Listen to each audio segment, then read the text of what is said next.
Hi hello guys, అందరు ఎలా ఉన్నారు? నేను మీ హాస్టల్ అమ్మాయిని మళ్ళీ వచ్చేసాను మీ ముందుకి. ఇంకా పండగ కదా, దసరా కదా, ఇంకా ఊరికి వెళ్ళిపోవాలి కదా. నేనైతే చెన్నైకి వెళ్తున్నాను అనమాట. ఇదైతే నిన్నటి వ్లాగ్, నిన్న తీశాను. నిన్న స్టార్ట్ అయ్యాను అనమాట చెన్నైకి. ఇంకా 5:30కి ట్రైన్ ఉంటే ఇంకా నేనైతే 4కి వెళ్ళిపోయాను. ఎందుకంటే పోయినసారి చాలా లేట్ అయిపోయింది. 1 సెకండ్ ఉంటే ట్రైన్ వెళ్ళిపోయేది. అందుకని ఇంకా ఈసారి అట్లా కాకుండా త్వరగా స్టార్ట్ అయ్యాను.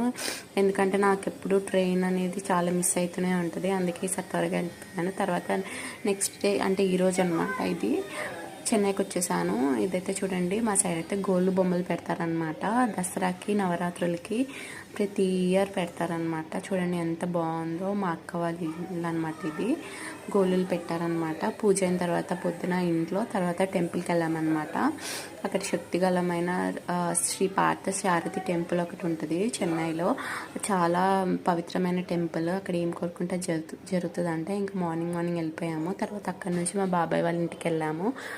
ఫుడ్కి పిలిచారు వాళ్ళు. ఇంకా వాళ్ళ ఇంట్లో, మా బాబాయ్ వాళ్ళ ఇంట్లో చూడండి గోళ్ళు బొమ్మలు ఎంత బాగున్నాయో. వీళ్ళైతే ఇంకా పెద్దగా పెట్టారు. ఆ థీమ్ చూడండి ఎంత బాగుందో.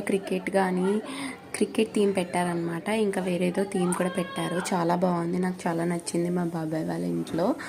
ఇంకా తర్వాత ఇంకా లంచ్ చేసామన్నమాట. అక్కడే తినేసిన తర్వాత కొంచెంసేపు పడుకున్న తర్వాత టెంపుల్కి వెళ్దాం అనుకున్నాము. కానీ కుదరలేదు, లేట్ అయిపోయింది. ఇంకా టైర్డ్ అయిపోయాను కూడా నేను, నైట్ నిద్ర లేకుండే. అందుకని తర్వాత కిందకి వెళ్ళి కొంచెంసేపు మా దర్శుబాబుతో టైంపాస్ చేశాను. అదైతే నన్ను వదలట్లేదు. చిత్తి అనుకుంటా దాంతోనే తిరిగాను మొత్తము, తినిపించుకుంటా ఇంకా తిరుగుకుంటా. ఇంకా తర్వాత గోల్ బొమ్మల దగ్గర ఫోటో తీసుకున్నాను. అంతే. ఇంకా అందరికీ హ్యాపీ దసరా.